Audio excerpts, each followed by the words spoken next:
Have you ever driven down a deserted highway late at night, feeling like you're the only person left in the world? What if I told you that sometimes you're not alone? It was a cold, moonless night when Jake decided to take the scenic route home. The highway stretched out before him, an endless ribbon of asphalt cutting through the dense forest. As he drove, he couldn't shake the feeling that something was off.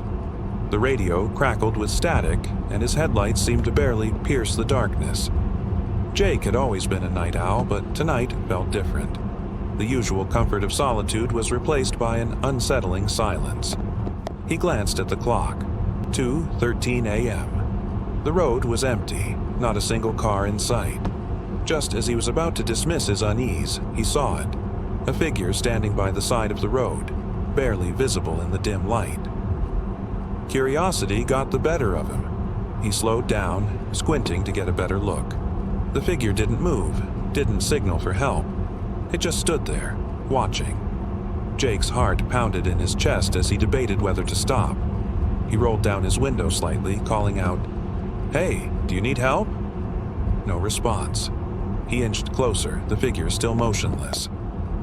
Deciding it was best to keep moving, Jake accelerated. But as he passed the figure, he caught a glimpse of its face.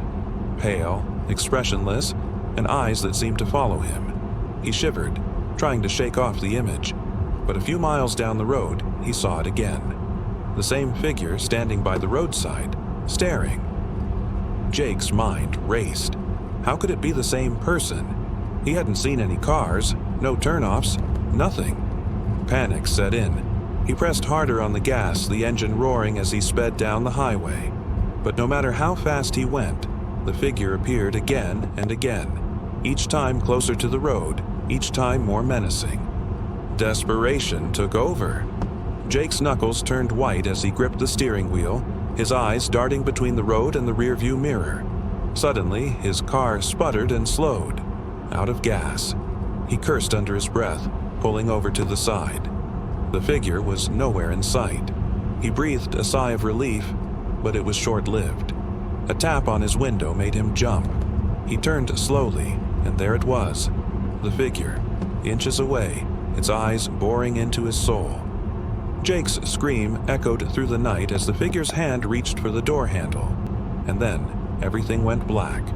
The next morning, his car was found abandoned, the door wide open, but Jake was never seen again. So, the next time you find yourself driving down a lonely highway, remember, some roads are better left untraveled.